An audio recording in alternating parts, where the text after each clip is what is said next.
Welcome to another episode of the Miles Offside podcast, where we talk a little bit of football and a whole lot of nonsense. My name is Oscar Puente, also known as Footy from Afar, and with me, as always, is my co-host, Chuck Bailey. What's up? What's up? Getting 1998 up in here, wow. Yeah, man, bringing it back. Do you guys get Bud Light commercials? Because I know we've talked about how the commercials are not the same over there as they are over here. Well, Bud Light's only just come over here, like, last summer. But I don't remember seeing any commercials. Oh, no, the commercials are those stupid dilly ding, dilly dong. Yep, there's those. The What's Up is an old Budweiser commercial from, like, the 90s. But that was normal Budweiser, not Bud Light. We got all of those. Okay, that's what I meant. The same company. Would they be the best advert ever? No. Geico. Definitely Geico. I told you, you guys don't get them, but, like, Geico commercials and Arby's commercials are definitely the way to go. We got the meats! Yeah, we have the meats. Yeah. Speaking of having the meats... and congestive heart failure. Yep. Right, okay. How are we introducing me like this now? I believe, and we have it on record, that you said you would get gout by the time you're 40 if it killed you. I would consider it a failure if I didn't, yeah. Correct. But still, Yeah. I'm still not happy about being introduced as he's got all the meats. I'm just not happy with that. His blood type is ragu. It's super producer Ian Stimson. No hat tricks for Pulisic today then, no? No, just the one goal. That was yesterday. Just the one. It's sad. He's old hat now. It's like a few months ago you'd have been going crazy for one goal, but now it's just like, blasé. Past it. Gone. Oh, I'm still wearing my Pulisic jersey and have been going around telling everyone, hey, do you know this Pulisic guy? He plays soccer. You should watch soccer. You know, at the drive-thru. Sir, we just need $5 for your French fries. Can you spare a moment for our Lord and Savior, Christian Pulisic? Yeah, you can see Oscar's Broadway show coming to a town near you, The Book of Pulisic, very soon. Would watch. Once I clear the rights to those costumes, then we're all set to go. You know, they love when you call sports uniforms costumes, right? That's... I had a girlfriend that was like, oh, I really like their costumes. I was like, oh, God, no. And that is why she's an ex-girlfriend. But thank you for joining us. If it is your first time, we are Miles Offside. I'm an American. They're two Brits. All three of us are kind of assholes, and we talk about the Premier League, but also mostly nonsense and other things. See you next week. Yeah, and if you are returning, then once again, as I always say, look at your life, look at your choices. Why are you here? Make better choices. But we are appreciative of you being here. To be fair, at this point, I'd even take it if people were listening just to figure out, am I that much of an arsehole? Wait, there's bigger arseholes than me. It's fine. We're an arsehole yardstick. Yeah. Okay. I'll take it. And if the answer to that question is no, then you join our Patreon at patreon.com/milesoffside. Yeah, give us more money, enable us, and we'll step it up. You know, it's like when you pay for a gym membership but you never actually go. It's just like your fat tax because you feel guilty about being fat. It's like that. This is your asshole tax. Just give us money, and it'll make you feel less guilty about how much of an asshole you are. Feeling personally attacked right now. I didn't say what gym or who. I didn't say anything about having smoothies in the front while your wife works out or anything like that. Smoothies. Jesus Christ, at least it's not rapid-fire fucking intros. Come on. Yeah. All right. Speaking of, that takes us to our first segment. We'll start as we always do with rapid-fire news. Our top story this evening: Diego Maradona was given a hero's welcome as he watched a game from a throne at his old club Newell's. How do you welcome a legend like Diego Maradona back to your club? With a pitchside throne, of course. The former Argentina forward was appointed a manager of some club last month, and on Tuesday took his side against his former club, Newell's Old Boys, and he was presented with a framed painting, a canvas artwork, a Newell's shirt, and a throne, which he signed before the match at a packed Marcelo Bielsa Stadium. He also danced and joined in the home fans' chants as they sung his name before kickoff. And what isn't featured there is that he did fly in on a dragon. It was an Iron Throne. And there he was. Yeah, Maradona actually won the Game of Thrones. No one had that, did they? No one had Maradona winning it. No. Does he need the ego boost? They did go on to win the match 4-0 against Newell's. I think that's my favorite part of that story, is that he's coming in a professional capacity to be the manager of their opponent. and they throw up, like, basically a parade for him, and then proceed to lose 4-0. I feel like there's a conflict of interest there, no? I mean, first of all, does Maradona have a professional capacity?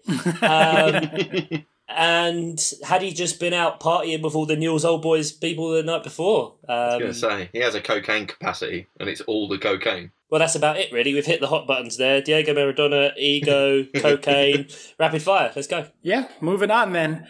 There is a video from the BBC Sport. Watch the moment a referee stops play during a peace match in Israel to book Kaká in order to get a selfie with the Brazil legend. And the picture is just this referee in the center circle in the middle of a match taking a selfie. A peace match. So is that the Middle East solved now? Is that done? Well, it was about to be until that selfie. She stopped the match, so, we can blame her for everything. Oh, okay. So it's this referee's fault that the peace process is ongoing. And in terms of, like, abuses of power, that's way up there at the minute. Yeah, I feel like Mike Dean would be most likely to do that. No, it'd stop it so as Kaká could have a selfie with him.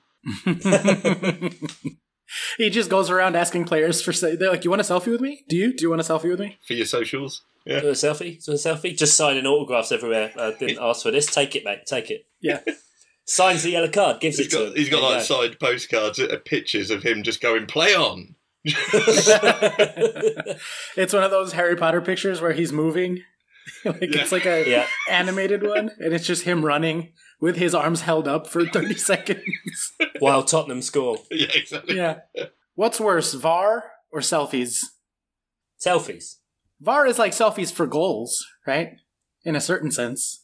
Is VAR to goals what selfies are for photos? Impractical, makes people look stupid. You doubt its implementation. Yes, they're basically the same thing, yeah. There you go. For the record, we still stand VAR, even despite it going against Chelsea this week, but whatever. Let's see. Up next, per Gerard Piqué, the Barcelona players were willing to delay their pay to help re-sign Neymar. Barcelona players offered to accept delays if it would help them re-sign Neymar in the summer. They did everything possible to sign him, but a move did not materialize. Quote, "We were ready to adjust our contracts," Piqué told Spanish radio station. "We weren't going to contribute money, but we were going to make things easier by allowing some payments to be made in the second or third year of our contracts instead of the first." For Neymar. For Neymar. Fucking mum bummer. Oh yeah, that was the weirdest fucking... How is that not the news tag? Neymar fucked his mum and posted it on social media. Right, hang on. What's this now? Did you not see? It wasn't it like slamming or something like that? It was a picture of him like lying. His mum was lying face down on a sofa. He like lies down on top, and doesn't it say slamming or something like that? I did not see this. No? Someone do a Google fact check. I mean, this is the same guy, again, who is sick or injured every year on his sister's birthday. And Neymar fucked his mum. All I know is I'm very uncomfortable. Oh dear, what was it? Because I remember seeing it, but I didn't take... I assumed it was him saying something like that was his baby's mum. And I didn't take it as him fucking his mum at all, but let me just have a look. Okay, I would like to apologise, Chuck, because yes, the caption is smashing mummy. Thank you! Oh dear. And he is on top of her. And do you think that's a potential lost in translation moment, or is he just, if you read it in Brazilian, is it like fucking the shit out of mummy? I gotta say, when I put this in the news rundown, I did not anticipate going in this direction. No, to be honest, all you really expected was Neymar is prick next. Yeah, basically. I figured this would be a 2-second story.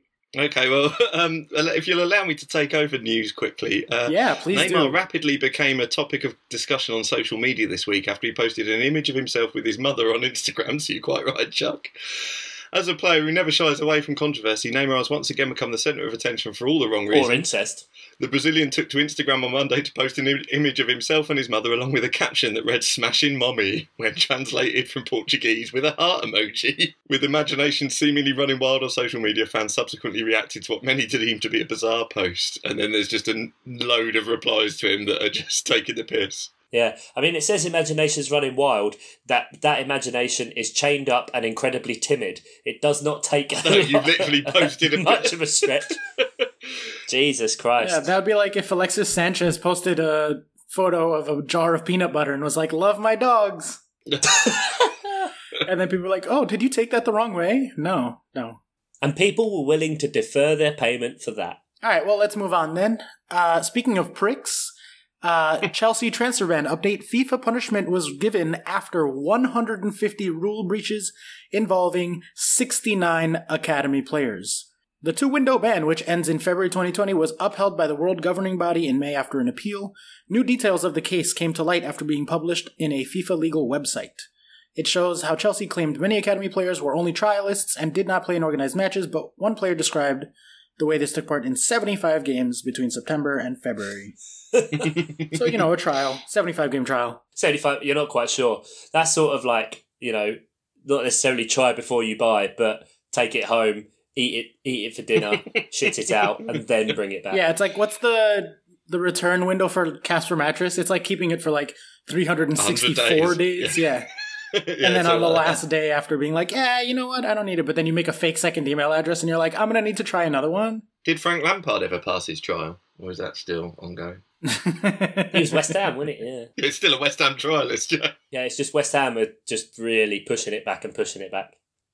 Stop getting butthurt and moaning about this transfer ban. Yeah, this does make me feel a little bit better about the $10 fine that other clubs got. And it's like 150 different rule breaches with 69 nice academy players. Nice. But, you'd never have the season you're having now without it. So, be thankful. Yeah. Exactly. And in terms of rule breaches, as the great prophet George Michael once said, if you're going to do it right. Yeah, there you go. Certainly not a case of we were talking last week about the guy that barely deserved the card because of the VAR thing. We're like, oh, have you ever gotten in trouble for barely deserving it? No, these guys fucking deserved it. It does sound like it. Fully deserved. Bayern Munich have parted company with Niko Kovac following a heavy loss. The decision followed Saturday's 5-1 defeat to Eintracht Frankfurt, which was the German champions' second in 10 Bundesliga games. So, sorry, was that your attempt at a German accent? Sure. Yeah. Okay. Needs work. Yes, he lasted way longer than we thought. We spoke about him, wasn't it way back at the beginning of last season? Yeah. When he was going to get fired. They lost 3 games in their last 17. Which, by their standards is pretty bad, but if that was Man United, they'd be having a parade, I think. For sure. But the other half of this is that now there are rumors that Mauricio Pochettino will be going to Bayern, along with rumors recently that Mourinho will be going to Arsenal. So a bit of a manager shakeup in North London, both of the North London clubs. Which of those two do we think is more likely? Pochettino to Bayern. Do you think? I think Mourinho to Arsenal's got Arsenal written all over it. It does have Arsenal written all over it, yeah. Adam P tweeted us and said, does he have to keep watching Arsenal if Mourinho end up managing them? I mean, if he's made it all these years, how much I worse was going to could it say, get? if he's still watching Arsenal at the minute, he's got far more resilience than any of us give him credit for. True. It can't get worse. Surely. It can totally get worse. Mourinho... I think This is the one thing Mourinho could do that would make me genuinely feel betrayed. Even more than Man United. Because Man United, he was trying to come in and kind of take over Fergie's legacy, so that makes sense to me. But this is Arsenal are trash and really directly one of our rivals and a team that we hate. Just go to Bayern Munich, dude. Go to Bayern Munich and do a better job than Pep did. And then, how fucking hilarious would that be? Yeah, but he wouldn't want to do that and then not outperform what Pep did, you know what I mean? That's true. Egg on face. But yeah, that's how much we know about Niko Kovac, because we spoke for 70% of the time about other teams and other managers. All right, well, that'll take us then to the fixture rundown, starting with on Saturday, November 2nd at some unknown time because it was daylight saving somewhere, not daylight saving somewhere else. And then halfway through the weekend, it then changed again to daylight saving somewhere and not somewhere else. We had Bournemouth 1, Manchester United 0, 1.5 to Bournemouth to 0.8 Manchester United on XG. So, maybe 1-0 is a bit harsh, but also Bournemouth were significantly better. So, not that harsh of a result. Man United are really going to kick on now, aren't they? Yeah. I did tweet right before this match, and I'm not backing down because of this one result. I do think that Man United's underlying numbers are going to catch up to them sooner or later. And with Martial and Rashford both being healthy again, I do think that time might be now. So I said by the end of November they would be in the top 4. Bit ambitious looking at the point differentials there, but I do think they'll be close. And I do think that by the end of this month, people won't be talking about the whole, Man United are in crisis. Yeah, good that it only took you 1 week to change the parameters of your prediction. Nice one, mate. All right, I mean, what is damning, and also quite strange, because as much as we slagged off Bournemouth, and they've been kind of up and down and topsy-turvy for quite a while, it's their 3rd clean sheet in a row. Albeit they played Norwich and Watford before Man United, but they scored 1 goal in that time in those 3 matches, and of course it would be against Man United. So, literally got a worse defence than Watford and Norwich. Facts don't lie, do they, Joe? Facts don't lie. It was a very bad performance from United. Their underlying numbers looked very bad. By understat, they have them at 1.9. Understat. Yes. It was bad. It was probably United's worst performance on top of a bad result. Awful. And especially considering how much Man United are normally sucked off on telly, and they were second last on Match of the Day, which is, they sucked. It was boring. So boring. All right, well, then let's move on to the next disappointing, allegedly big team in England, one of many this year. Arsenal 1, Wolves 1. 1.1 to Arsenal on XG to Wolves 1.4. Allowing Wolves to come to your stadium and do 1.4, not good if you're Arsenal. Yeah, Granit, bit weird. Granit Xhaka wasn't in the team. I didn't realise that. There's something gone on with him, or because they're usually a mainstay. He may have come down with the same mystery illness that Harry Kane has. I did like how exactly. I did like during the week how the sort of narrative seemed to change in the media from Xhaka's a bell end to, oh, actually, no, wait, all Arsenal fans are bell ends. And it was probably that one. Well, did you see what he said? He released an official statement. Apparently his wife and daughter had been getting, threats from Arsenal fans. Well, it's just the standard. I mean, we could go on about this for a long time, but it's just the standard social media bullshit, which is people feel like they have some sort of permission to abuse or judge people that they've never met and are never going to see, and would then say things that they would never ever say to your face, death threats, and especially when it's posted a picture of you with your newborn child, and it's such an incredible, amazing time, and all you get because you're a public figure and because you chose to play for a garbage dumpster full of shithead fucking fans, you get just people saying to fuck off, threatening your life, threatening your kids' lives, saying I hope you stay at home. Arsenal fans can fuck off. Yeah, I'm definitely Team Xhaka on this now. For the record, it's not all Arsenal fans. It's all Arsenal fans. Oh, okay, cool. Yeah, it's all Arsenal fans. Yeah. In some one way or another, they deserve all the misery they get. We do have quite a few Arsenal fan listeners, and for that, I apologize. 0. I stand by everything I said. You heard me. Lacazette assist, which is good for fantasy people who are considering him. He may be back. He might be cheap. Good differential pick. Both draft-wise. I'm sure he's not drafted on a lot of teams if you're playing Fantrax. Or FPL. It's probably not particularly well picked up. So indeed. And lovely that transferred in this week for the pod team. Jimenez scores 3 boner points.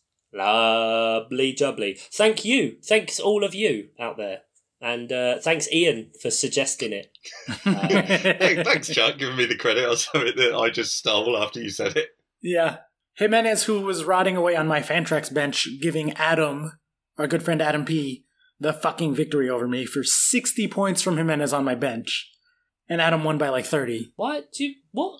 I left him down there for fucking Callum because I was all excited about how Callum and Pulisic were going to play together. Oh, dear. We'll get to that. Next, our Aston Villa.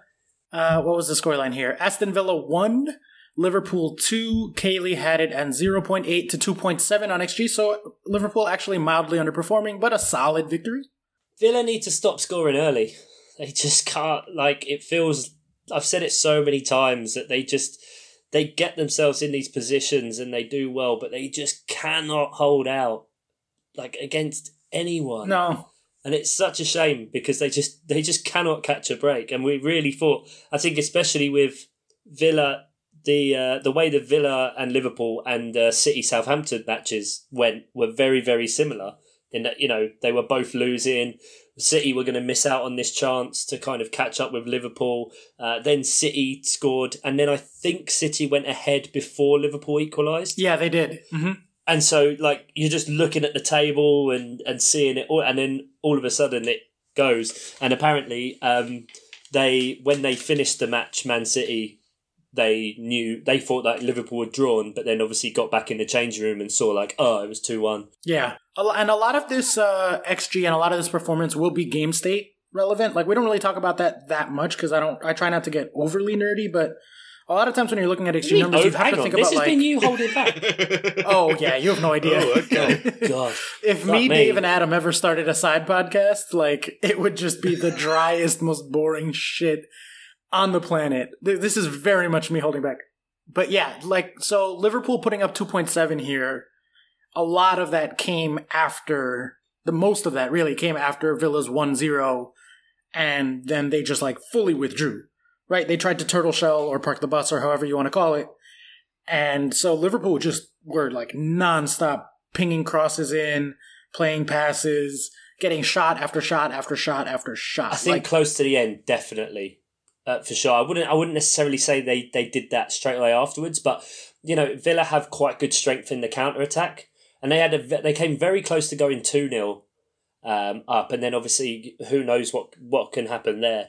But you just know with Liverpool that once it got to the end, I was saying to you guys, and especially when they equalised, Liverpool will absolutely hammer them. And if you watch the highlights on Match of the Day, once it gets close to when they scored the first and until the end of the match, it's just attack, shot. Yeah, it really is. And they got a bit of luck, but I mean this stat that I saw, which is quite interesting, you can kind of spin one of two ways, but 10 of Liverpool's 31 points this year have come from losing positions, which is insane. That's really insane. That goes to what we were saying when we did the 24% awards. They've been very lucky in a lot of situations. They're overperforming by a very wide margin. On points, yeah. And yeah, exactly. On points, on expected points, on wins, on goals scored, all of the above. And I think a lot of that is they're barely squeaking by, which was what I was saying. They were not an 8-win team, but they had 8 wins, which that just kind of happens sometimes.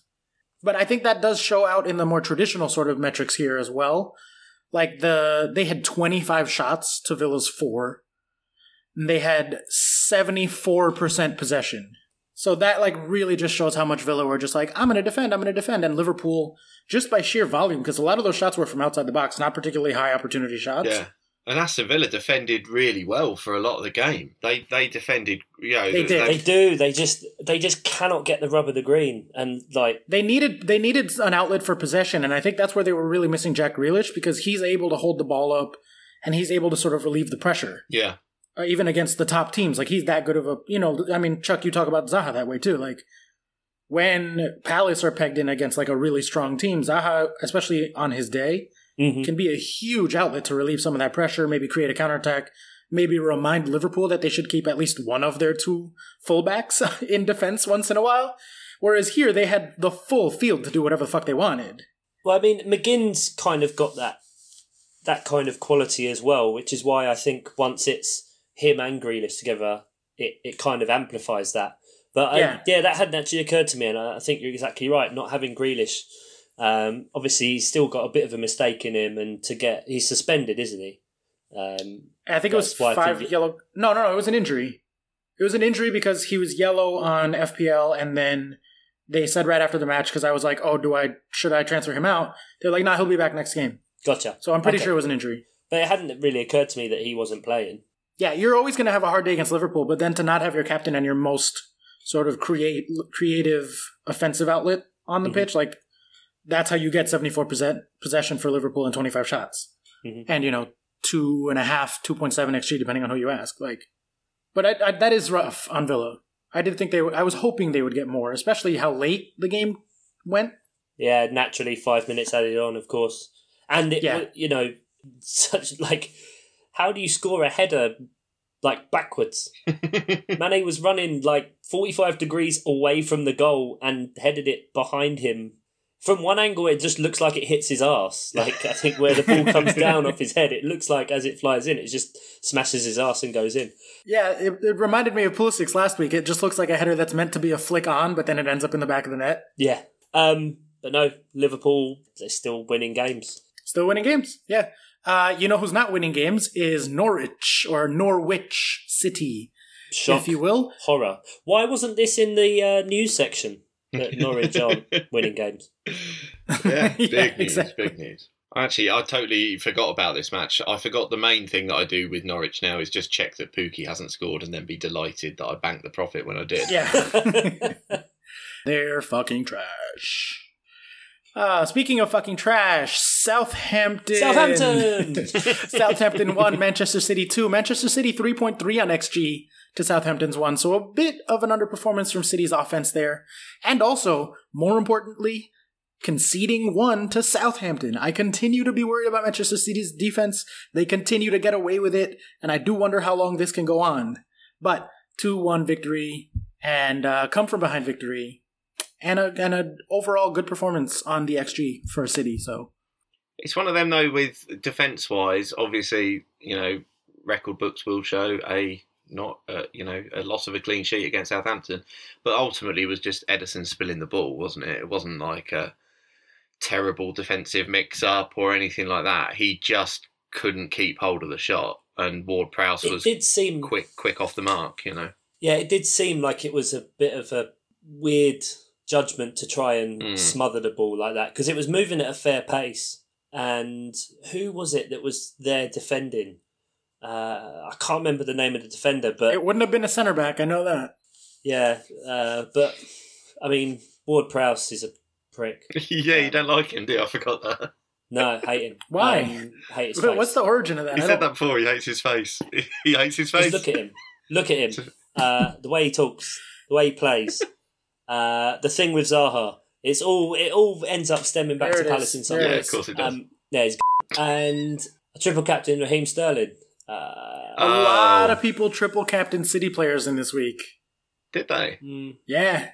It's annoying because 7 of my other players returned, some of which in a big way. Lundstrom, my boy. Yeah, we'll get to that next. Yeah, I'm going to captain him. He's playing Tottenham and Man United next. That's captain material. Right there. It's not a bad call, is it? No, not at all. Do it, you cowards. But yeah, that was a bit painful. So watching it, I think it kind of skewed me watching the game a little bit. Because Ian, you said earlier, that was the most exciting game and you thought it was way more than Villa-Liverpool. But I think just the pain of knowing that Sterling wasn't going to score or do anything, and KDB wasn't either, and it was just Southampton did nothing. I know they have 0.9 on the XG, but if you look at the map, it's that one spilled shot, and then 2 very tiny dots from about 40 yards out. Yeah, and a loss is a loss is a loss. Exactly, yep. All right, not much else to say there then, I guess. We can probably move on. Well, except that I thought Southampton did a really decent job for a long time defensively. I mean, considering how I assume that after the Leicester match, Hasenhüttl had them working on shape constantly all week, because they actually kept their shape this week for a lot of it. They defended pretty well. They did 76 clearances.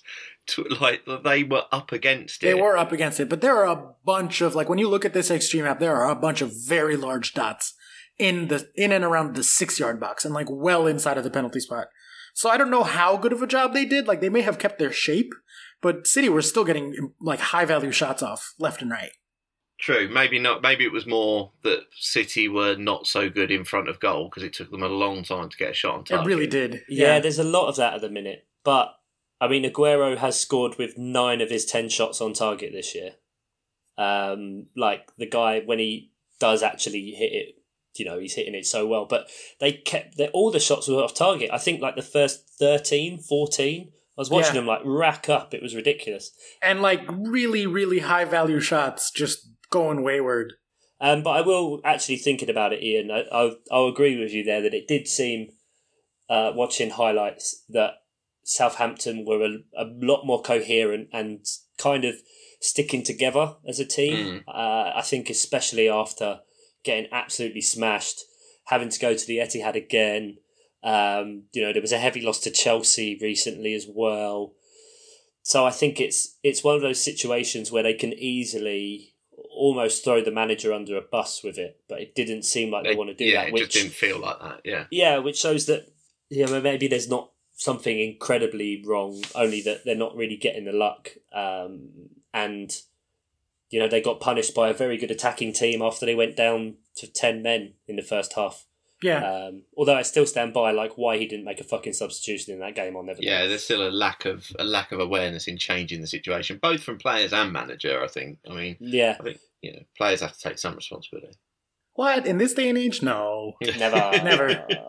All right, let's keep going. Lunchtime time. Yep. Talk about Lunchtime. Sheffield United 3, Burnley 0. Burnley did not get Burnley. Burnley actually sucked. 2.3 to 0.6 on the XG. So a pretty fair scoreline, 2.6 if you ask Understat. And I think the only story here is Lundstrom, right? Lundstrom. Yeah. If you, and I've seen a lot of this around, and regardless of this week, if you still play Fantasy Premier League, you have Lundstrom, and you don't play him in your team, you are a tosser. Hi, Raf. That's it. Good friend of the podcast, Raf, we are talking about you specifically. Every single week, people are saying, "Oh, Lundstrom's on my bench. He's on my bench." Don't fuck him off. He's the top scoring defender. Literally the top scoring defender, and that was before the 2 goals. He was already the top scoring defender. Because he's not a defender. He's not a defender. He's playing as like almost an attacking midfielder. He's scoring all of these goals. He's not going to get dropped. Sheffield United show no fucking respect to any team. It's really fun to watch. I really like Sheffield. I really like Sheffield. I will eat my words about saying their system does not work. We talked about it in the preview. It said that I don't know if teams are going to know what the hell to do with this. How do you play a back 3 where 2 of them are basically false 10 center backs? Like, what? False 10 centre backs. That's brilliant, yeah. Who knows? It's bizarre. I mean, who the hell do these upstart teams think they are scoring 3 against Burnley? It's just... You just don't do that. Yeah, it's still Burnley. But even Sean Dyche admitted that they would just... shit. They were really it's one bad. of the best, most honest post-match interviews. I don't know whether they just, they never normally snip these bits in, but he was just like, we weren't good. They were very good. They are a very good team. And that was it. You're seeing the post-match there of a man who just couldn't be more comfortable in his job. He just, This is true That as is well. He can say very whatever true. he likes. That man is a hero in Burnley. That's a fact. But yeah, Sheffield United, good. Lundstrom, amazing. All right, next up we had West Ham 2, Newcastle 3. Weird match. I didn't watch any of it because there were so many other weird things happening at that 10 o'clock fixture. Stevie Bruce, long may he reign. Always said he's good. This is Newcastle's first match where they have scored more than 1 goal. Ever in the history of Newcastle. Yes, in life. And it is the 3-2 scoreline very much flatters West Ham. 1.6 on XG. Kaylee has him where? Kaylee has him at 1.5. Didn't so feel both like of those that. round up to 2. Nah. I mean, I didn't watch this match, so I can't speak to the eye test at all, but the numbers would indicate that 2 is not that much of an aberration. It really, it didn't feel like it. It really did feel like West Ham were clutching at straws getting their 2 goals. I think and the XG, like the Balbuena goal was literally, he was 2-3 yards in front of goal. Yeah, there is quite the large dot there. The ball came across and it had gone past 3 defenders. It had already gone past the goalkeeper. and he tapped it in afterwards. So that's like huge. But I count 13 shots inside the box. 13. Yeah. Yeah, but that doesn't mean they were good. Shots in the box are generally pretty good shots to have. Nah, they were shit. And Newcastle defended well, hit him on the break. Good from set pieces. You got some love for your boy? Alan Saint-Maximin There we go. looks good. My boy. Don't even know why. Just like him now. Knew he'd get a mention. He should have. He was 1-on-1 with the keeper 2, if not 3 times, bizarre. and fucked it up. Him and Miguel Almiron are just. There was one point where he beat the goalkeeper. He'd gone round and he went for the tap-in, then took it past another player and then stopped, and rather than take the shot, rolled it back, passed it across the box to Almiron, who had an open goal, and he missed it as well. It was bizarre. Those two are just... Like, I feel frustrated. God knows how a Newcastle fan must feel, because St James's Park is very high. Like, you could throw yourself off that. I mean, if XG is only counted at the point where the final shot is taken, that's a problem, because that whole move there that Chuck just described should have been 3 XG, no problem. Well, there are other XG models. I've talked a little bit about non-shot XG. Yeah. Although you don't generally assign multiple XG values to one play. No, it was that good stroke bad, Oscar. It should have. But it was. I'd be curious to see. There's not like good publicly available non-shot XG models that have data for like every match, and no one's really sitting there. Like if you have a model that takes a lot of work, you're not doing it for West Ham Newcastle. Fair point. You know? But I would be curious to see that. If there are any listeners that know where to get good non-shot XG model numbers, I'd love to hear from you, because I haven't found like a consistent source. And I would also not like to hear from you, so just send that to Oscar. It's fine. Yeah, just send it to Oscar. Absolutely fine. Watford still haven't won a game after 11 games. Is this worse than Frank de Boer at Palace? It's not going good. Watford 1, Chelsea 2, Watford 0.5 plus a penalty on XG to Chelsea's 2.0. So, not a huge distance off the scoreline. Watford maybe feels slightly aggrieved not to have drawn, but Understat has it at 2.2 to 1.4, so really I think a pretty fair result on behalf of Chelsea. Yeah, Chelsea still look good. I mean, we can't keep saying the same things about Chelsea every week. Yeah, I don't have anything to say. Exciting that Pulisic scored again, but like whatever. One thing that just stood out to me is Tammy Abraham. Chelsea were 2-0 up, they were cruising, and he missed a couple of chances, and he was absolutely fucking livid with himself, like going mental, slamming the floor. Like, that guy just wants to score goals a billion times over. Well, and he probably also knows that normally we need 4 to secure the win. Yeah, exactly. This is true, and also it's Watford, so he should have got a hat-trick. So 2-0 up, I was like, I'm nervous, and we were fucking squeaky bum timing at the end there. I don't know if you guys caught this match, but the whole last 5 minutes, we were like, oh God, please no. Just dying for the whistle. I love the Ben Foster diving header. Oh my God. Oh my, yes, that was that. I forgot that. So good. Oh, that would have been a moment. I wouldn't even have been angry. When you get scored on by a keeper on the corner, you're like, all right, fair enough. I mean, because it was really weird to see like the final whistle go and see like goalkeepers stood next to each other, but they just like embraced and were laughing right at the end. Yeah. Like goalkeepers union full on there. Like I don't really like Kepa, but that was a fucking fantastic save to like preserve the win. Many good save. Yeah. Was it a penalty or not, Oscar? Yes. Oh, good. Yeah, I'm not even mad. Good.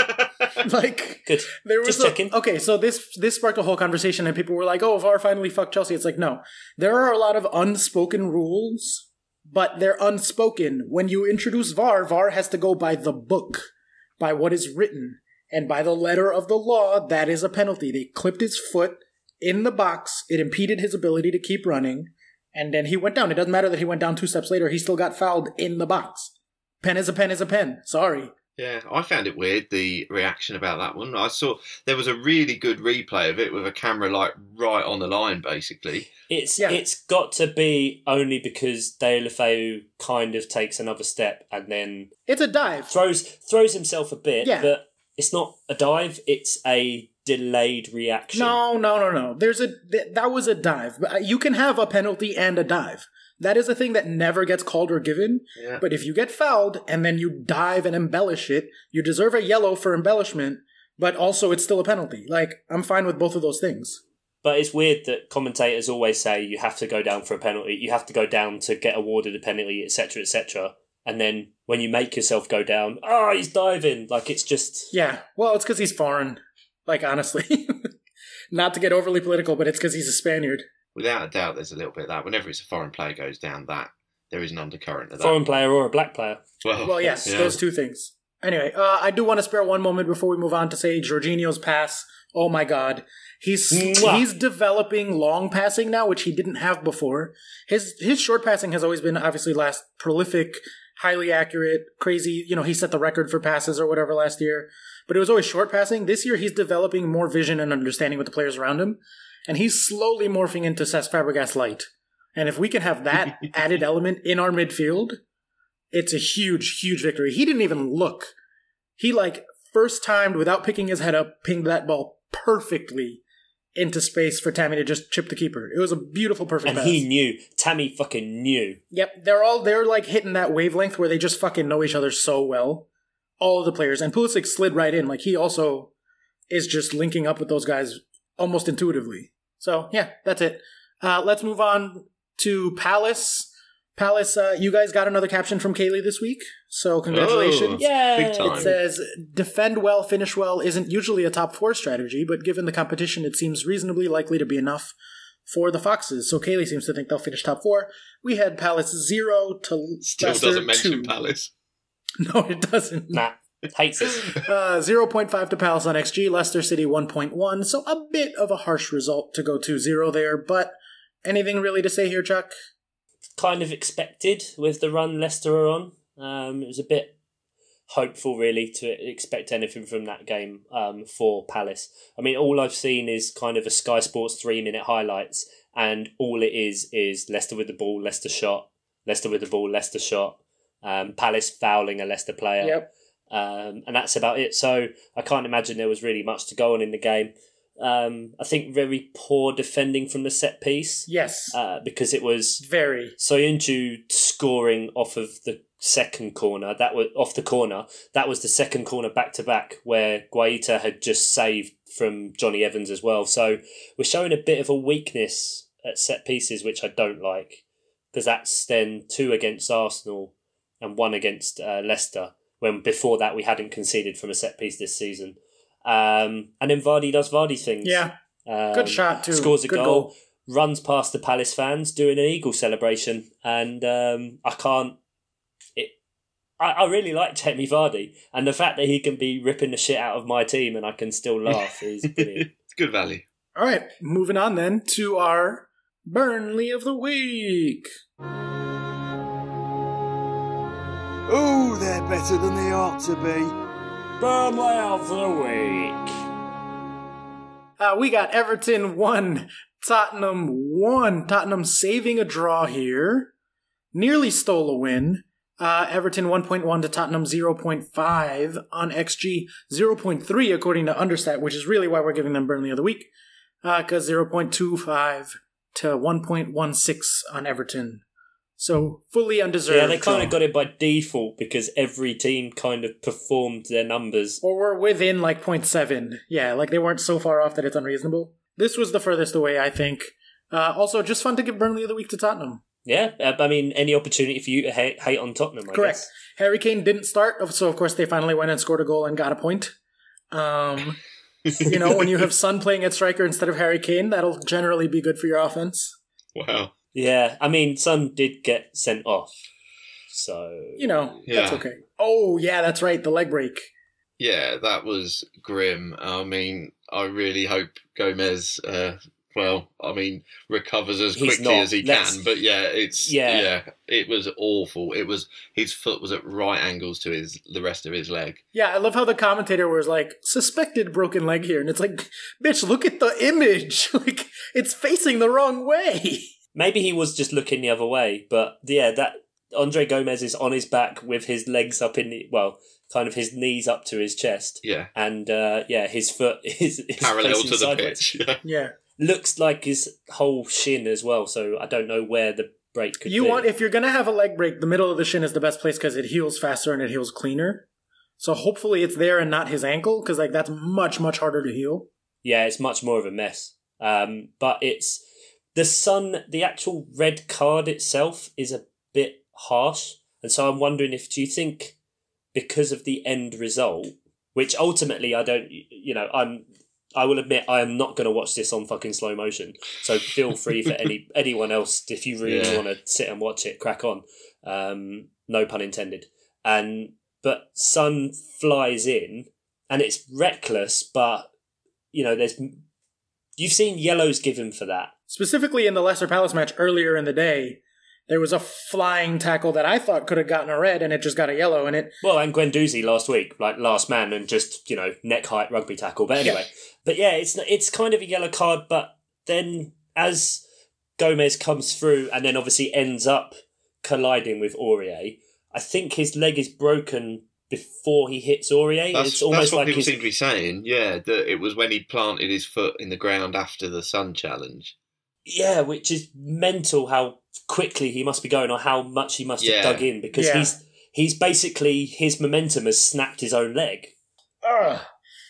It's horrible to think about, like really horrendous. Horrible. And there's straight away everyone, Aurier's praying, Heung-min Son is crying, there's people horrible in the crowd. It was horrific. It was like really horrific to watch. You could tell like loads of the Everton players just crowded around him, stopped him from being able to see it, and were just like consoling him and talking and just trying to distract him for whatever. But hope he gets well as soon as possible. But it's not going to be good, is it? He might not play the rest of the year, depending on how bad it is.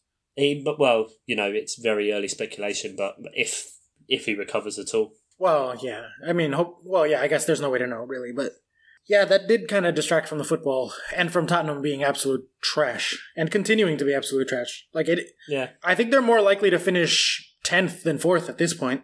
I mean, both those teams are just garbage at the minute. So a draw is kind of, a fair result. Like, they just out-garbaged each other. Yeah, Tottenham, I just sorted the table by expected points. Tottenham are 15th on expected points. Oh. So that really does kind of highlight how fucking trash they are. I put them in 3rd in the predictor league. Fuck's sake. We're like 11 games in. I mean, that's awful, isn't it? Jeez. Yep, they're just barely, and by just barely, I mean 0.2 expected points above Southampton. So, beaten 9-0 Southampton. Yep. Congratulations, exactly. Spurs fans. That's unexpected, obviously. In real points, they're on 11th, so they're overperforming. You imagine telling a Tottenham fan that 11 game weeks in they would be in 11th place and that would count as overperforming their numbers? Brilliant. Yeah, you must be happy, mate. You're in 11th and you haven't looked like it. That's pretty delightful. And on that note, I think we'll take a quick break and we'll come back with FPL and listener stuff. So, see you after the jump.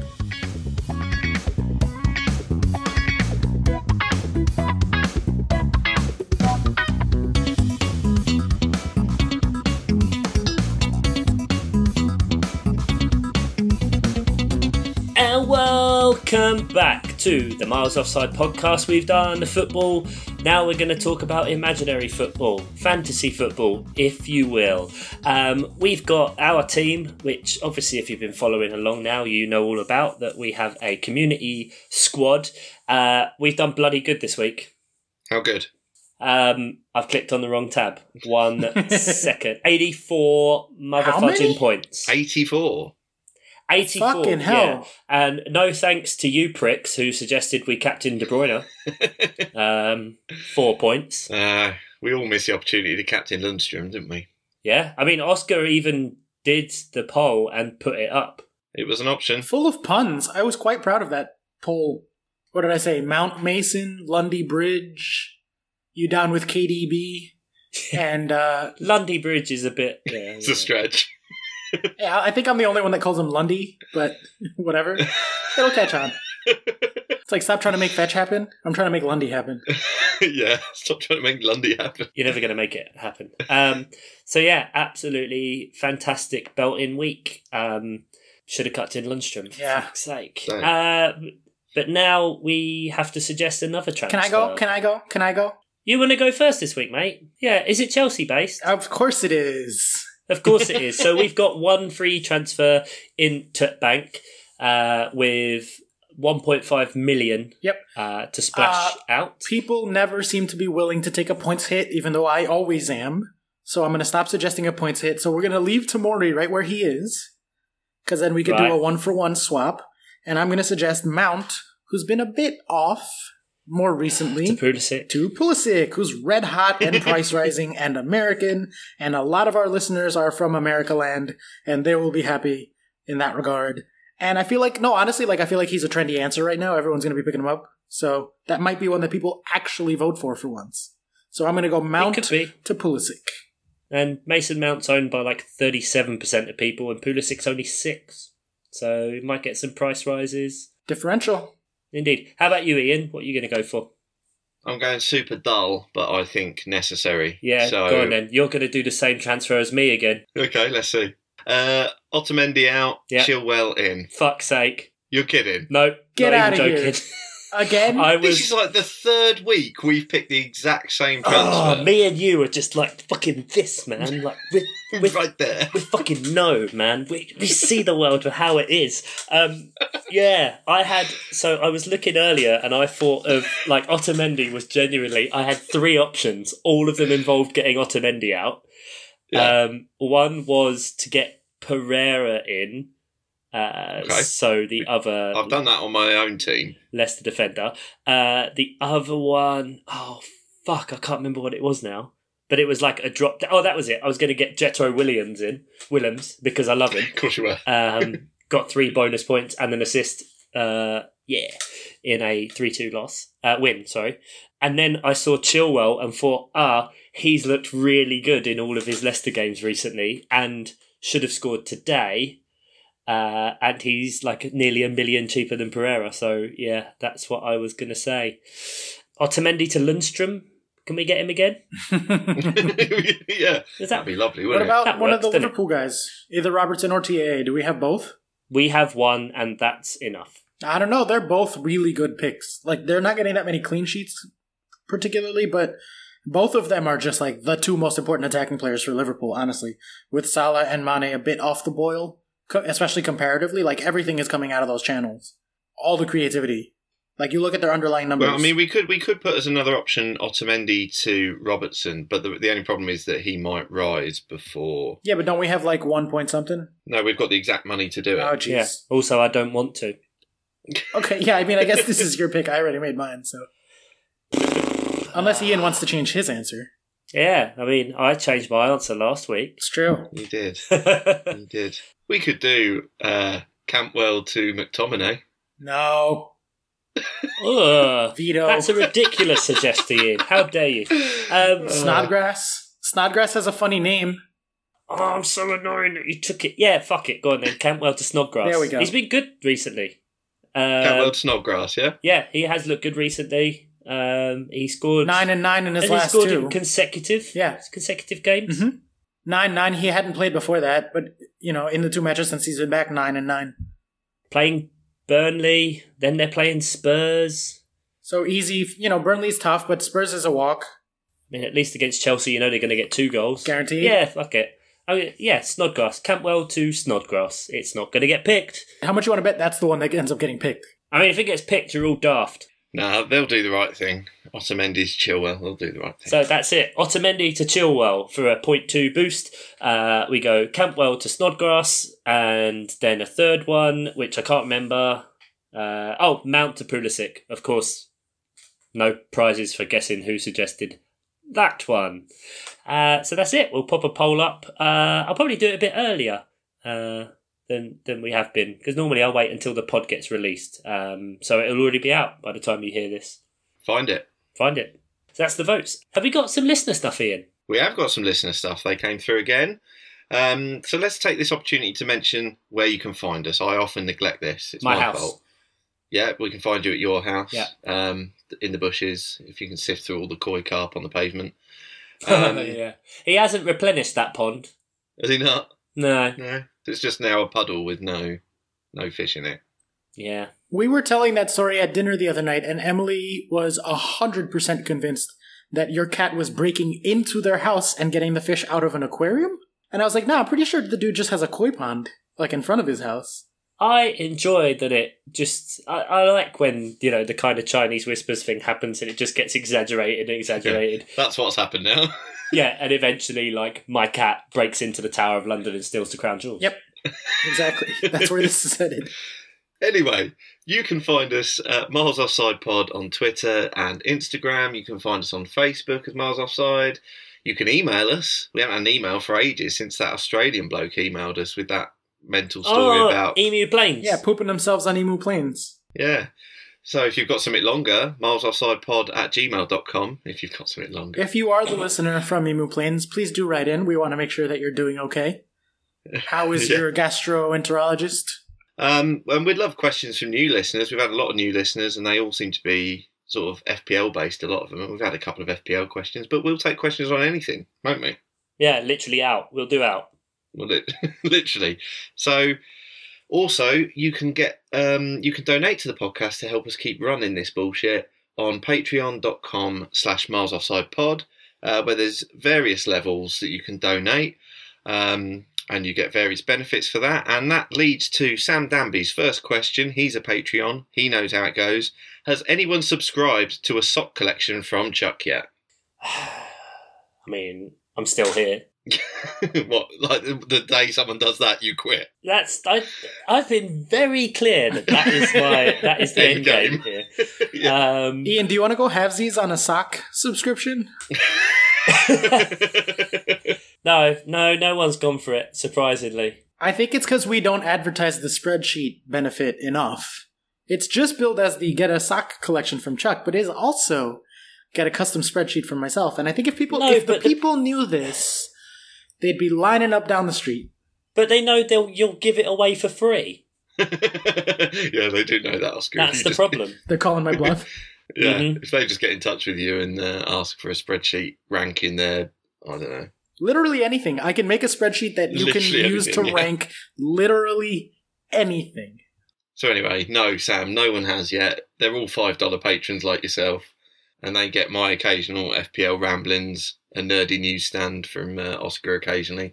That's what you get. You get the occasional mini pod. Yeah, I saved my input for the good shit. I'm worth it, baby. And you get an early day, one day early release of the main podcast as well. I release the podcast as soon as it's edited, whereas for everyone else, they get it on Wednesday morning. So there you go. No one's yet subscribed to a sock collection, Sam. Maybe you could upgrade and be the first. Come on, Sam. Yeah, come on, lift your game. Gotta be cold up there in Iceland or wherever. Norway? He's Norway, isn't he? Yeah, Norway. You want some good socks? Come on. Come on. Or as they say in Norway... No, God. Don't start that again. Jesus Christ. Or as they say in Norway... Sokker. Right? You need some good... Sokker. In the wintertime. What was it? Sokker. Right, Sam Danby also asks, if you all had to swap jobs for a week, who would do it best? Swap jobs with who? Each other? With each other, yeah. Shit. We all have very different jobs, don't we? Yeah, we do have very different jobs. We all have very different jobs. We should probably explain what we do. Yeah, I cook and shit. Yeah, Chuck's a chef. Yeah. I do numbers and stuff. You're professional at numbers, aren't you? Mathematics, or maths, as you guys would say. Mathematicians. Mathematician? How do you say it in English? In England English. Mathematician? Mathematician. Yeah, but you guys call it maths. Yeah, because it's shortening of mathematics. Yeah. Yeah, but math is also a shortening of mathematics. Well, it's just a shortening. No, if anything, it's dropping the middle part. It's not a shortening at all. But it's already a plural, so it's staying pluralised. How is it missing out what middle part? You're taking off amatics. No, you're taking off amatic, but then you put the S back. We lose the middle in that we keep the S on the end. Sticking the S makes less sense than dropping just the whole second half of the word. It's still shut the fuck up. Get back to the question. What does Ian do? And I'm a sound engineer for TV, so we have quite different jobs. I think I'd be pretty good at Ian's job if I had obviously a little bit of training. I'm going to go with Oscar's because I can count. Yes, I just sit in a room and count all day long. It's true. I does good. Yeah, Oscar actually just watches Sesame Street a lot.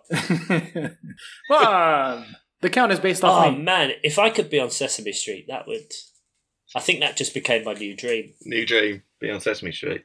Yeah, I was watching like some Elmo videos the other day with my daughter.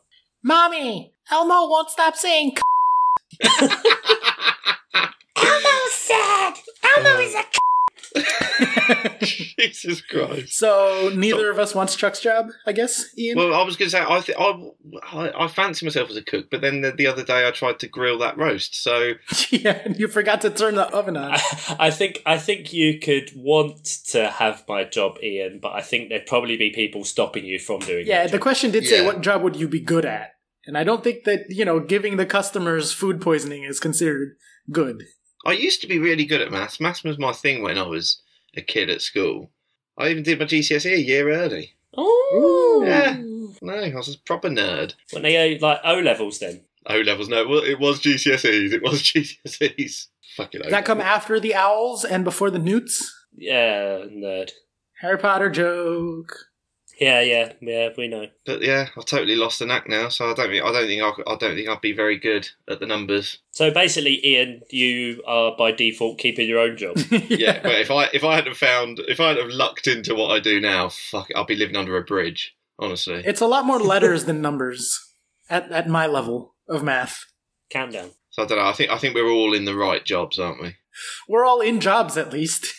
So Sam's got his last question. Oh, I don't understand this one. What the fuck is the obsession with dancing next to a moving car? I don't understand that question. Oh my god.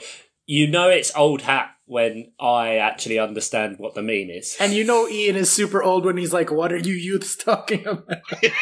What's a meme? Oh, so this is from like a year and a half ago now? It's not particularly... maybe in Norway they only just got it. I don't know how slow they get stuff over there, but...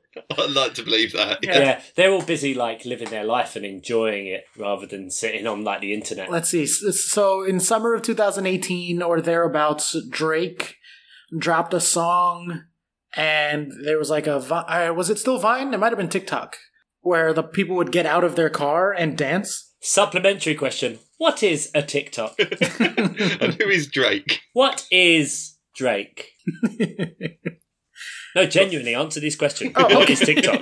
TikTok is a short format video app, kind of like Vine used to be, so you get like 15 seconds or less to post videos. It's like social media, but imagine YouTube, but mini. And Drake is a Canadian rapper. Thank you. There you go. Kiki, do you love me? Are you riding? That song? Do you know that song? Yeah. You play that song real loud, you get out of the passenger seat and do the dance. It's the same dance, and then you get back in. And that's so the whole thing. Where did the car actually come into it? Because I can't remember what this was. It was one of those things that went viral, like the Tide Pod challenge. So it wasn't like on the music video or anything. It was just something that people started. Yeah, doing. no, I don't think it was the music video. I only know it from like Vine and TikTok and Twitter and Instagram and all that. And people kept like crashing their cars and shit. Yeah, it was like when Baby Shark first came out. It was right around the same time, and so people would do like Baby Shark dance and then post the Kiki Drake dancing next to your car challenge. I don't know why Sam's asking about it now, because that was like June 2018, I want to say, is when that was a thing. So yeah, I was definitely part of Team Baby Shark last year. Yeah. Fully into that. I was doing dance moves all through my living room. But if you guys have more questions about the youths and the internet and memes and culture, by all means, let's make this a weekly segment. Come to me. You I'm know, your man. I'm all about the memes. We'll call it Educating Ian. No, yeah, why not? Let's do that. Tell me about youth culture. Yeah, great. That sounds fun. Right, Dave Mateo asks, this is right in our wheelhouse as well. How early is too early for Christmas? Dave says anything before December the 1st is way too early. Well, how about I already started 2 days ago playing Christmas music. November 1 hit, and I was like, okay, Christmas jazz playlist on Spotify. Let's blast this shit all day long. Is it Ella Fitzgerald again? Yeah, Ella Wishes You a Swingin' Christmas is the all-time greatest Christmas album. Yeah, after you said that, we played that on Christmas Day after you said that last year, and really enjoyed it. It's great. Yeah, it's lovely. This year, I've been on the John Legend one already so far. Okay. I had a mince pie on like Tuesday, I think. Yeah. In fact, I even texted you, Ian, didn't You I? did, I was yeah. like, it was just like testing the waters, like, how early is too early for a mince pie? Because I've just bought and eaten 4. Yeah, it was very much after the fact, yeah. Yeah, it had already happened. Me and Chuck are aggressively insane about Christmas, so the answer to that question is never. I think, Ian, you're the more measured one here, so what's your response? Well, yeah, like, I mean, I think when you have a kid around my kid's age, he's 9, Christmas is brilliant. So I've really started to get into it. But still, when I was seeing stuff before Halloween's even out of the way, that was a bit too much. There's a couple of houses near me that have already got lights outside and stuff. And I was like, really? Yeah, really? that does seem a bit much. I don't believe with that misnomer about getting Halloween out of the way and all this, because Halloween's just bullshit. Like, it irritates me every year. Apart from the fact that, like, right now, I end up with a mountain of sweets because no one comes round to ask for them because we live on like a kind of like a bit tucked away from the main road. So, you know, for the next week, I'll just be progressing along with my diabetes. But yeah, Halloween's bullshit. They should just not bother. Isn't it less of a big deal over there? It is way but less. It's getting there, I tell you, because it's really becoming. You guys didn't really have Halloween or Thanksgiving, so like, was it just Christmas after July? Like, what the fuck was Yeah, autumn like for a long time? Yeah, well, no, because we have like firework. We have bonfire night. No, November the 5th. Stuffy guy, you burn the stuffy guy or whatever. Guy Fawkes. Yeah. Guy Fawkes, yes. We celebrate a terrorist who wanted to blow up Parliament. Yeah. Shame. There's been loads. In fact, I'm surprised you can't hear it now. I suppose it's a bit late, but there's been a lot of fireworks going off today. So, yeah, we'd maybe usually get that out of the way, I suppose, before you start thinking about Christmas. But it's definitely, there's already a Christmas music channel started up. Yeah. So to me, it depends on how you're celebrating. Like, even by my standards, it is a bit early to decorate. Yes. I'm probably going to wait till like mid-November for that. Mid-November? Fucking hell. Yeah. But like, and knowing full well that like I do it early, but whatever. Yeah. That's about, I think, as early as you can get away with is like 5 to 6 weeks of Christmas decorations. But for Christmas music and Christmas food, by all means, get on it. Get on it now. Why not? Christmas food. There's so many things that you eat like only at Christmas, but you should just eat all the time. Yeah. Yeah. And Christmas music is just good music. Well, it depends on which album and which one, but there's some genuinely good Christmas music. This John Legend album, I've been banging it for like 3 days. It's good. These are all good things we should be doing year round. Yeah. Yeah. These are a few of my favorite things. Sky Cinema last year. Die Hard every day in December. Sometimes twice a day. I can get behind that. Mince pies and Die Hard and jazz songs and kittens. I ran out. These are a few of my favorite things. Yeah. That's a Christmas song, right? There you motherfucker. Go.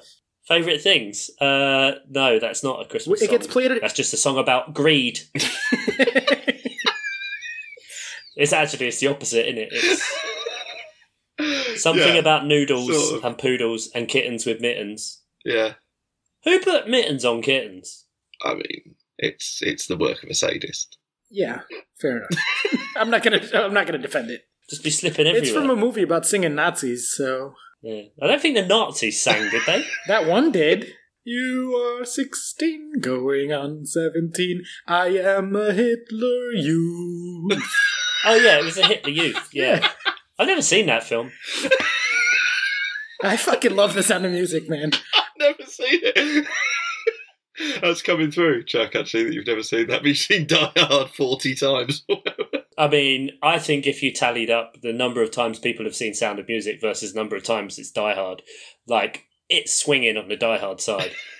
There's a Twitter poll right there. Yeah, actually, definitely a Twitter poll. Okay. Which film have you seen more, Die Hard or Sound of Music? Yeah. Be running that shit all week. Okay, there you go. 1 week poll. Thanks, Dave. Cheers, Dave. Thanks for that question. If you want to get involved, then tweet us, email us, milesoffsidepod@gmail.com. We're Miles Offside Pod on all the socials. Get involved with this stuff. Fixtures next week. Fixtures next week. Fixtures next week. Nearly Christmas. Got Christmas songs. I'm going to have to listen to Christmas songs after this. Yeah. Friday night game. We love them. They're always good. It's always a real great way to start off the week. Oh, who's playing, Chuck? We've always been saying that. If we could someone come up with a phrase that is the polar opposite of the immovable object meets an unstoppable force? If you can come up with that, thank you very much. It's Norwich-Watford. Yeah. Can Watford finally get a win? I think Watford are finally going to get a win. Friday night. Who fucking thought of putting that on? Sky must be delighted with that fixture. Wow. They wait as well, don't they? November, they don't release till like mid-October. Like, Norwich had been losing. Yeah. Watford still hadn't won. That's on telly. Go out on Friday night, guys. See the world. I decided the phrase. We got the battle of warm butter versus a limp noodle. There you go. Yeah. But we got Saturday morning. What's happening Saturday morning? Interesting little fixture there, isn't it? It's the bloody Mop Derby. Oh, they only come round twice a year. Only comes twice a year. Same as me. Chelsea Palace at Tutbridge. You guys usually do well against us. I hate this match. You say that, but I'm sure you said that last year and we lost both. I'll say it again this year. And, hopefully same result. It's going to be 4-2, isn't it? And I'll be happy with that because it means we would have scored 2. You're going to score 2, Ayew and Zaha. No, and Millie. Penalty scored off of a Zaha dive, obviously. Doesn't dive. No empirical evidence for that. And we'll score 3. We'll score 4. 3 goals from Pulisic and 3 goals from Callum Hudson-Odoi, 2 of them disallowed by VAR. Oh, there you go then. Predictions. Done. Then we've got Burnley, West Ham, Newcastle, Bournemouth, Southampton, Everton, Spurs, Sheffield United. Those are the fixtures that should be buried at 3 o'clock. Norwich and Watford should be buried in that 3 o'clock shit slot. Correct. Southampton could destroy Marco Silva's career here, surely? As if he needs any help. Well, yeah, but if Southampton win this, there's a good chance. To be fair, it's also a candidate for what should be shown on Friday night. Well, yeah. That's how garbage that fucking game is. Ugh. I'm obviously watching Spurs Sheffield there in the hopes that Sheffield put, 9-0 on Spurs. Lundstrom hat-trick. Captain Lundstrom. Always Captain Lundstrom. Captain Lundstrom. It's a fact. Then we actually get an exciting fixture at 5:30 is Leicester-Arsenal. Goalfest. Then we've got Man United at home to Brighton on Sunday. Brighton going to win. Wolves against Aston Villa at the same time. And then some other fixture. Not important. Not really important, is it? No. No real implications. Bloody Liverpool, Man City. I mean, that hasn't been getting bigged up, has it, at all? Did you saw I sent you the Sky Sports Star Wars promo for it? It did make me quite happy. High production value, that. Some lightsaber noises and it's good stuff. Who's the dark side out of it? Who's the Sith and who's the Jedi? Well, they sort of, they seem to make out like they took a picture of Klopp with a sort of hoodie on or something. I think it was supposed to give you Darth Vader vibes, but wasn't doing it for me. Well, the Jedi were horrendously inept and confident, but mostly relying on their history.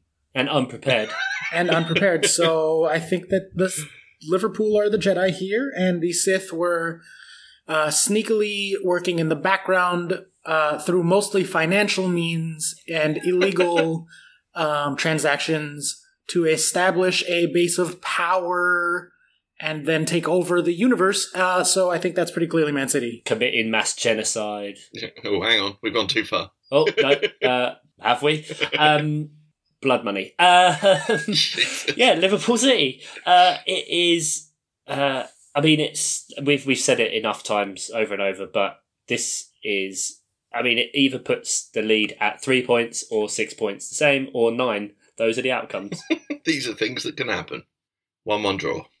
All over it. Yeah, it's going to be in it. Yeah. I am hoping for a very emphatic Manchester City win. Yeah, that's what I want. I want the XGs to balance themselves out because Man City have been underperforming by 2 goals. Liverpool have been overperforming by 2 goals. So 4-0 City. There you go. That would be lols. It is written. It is decided. It is written. It is decided. We start with Norwich Watford and we end with Liverpool City. How about that? Bottom of the table to top of the table, literally through the week. And that's about it. Just so we've done our FPLs. Get yourselves on the Twitters, Miles Offside Pod. And all that remains to be said is goodbye, gents. It's been lovely once again. Yep, this so week. long. Farewell. I'll say goodbye. Something. Don't worry, chat. You haven't seen it. Adieu. To you and you and you. Goodbye. Goodbye.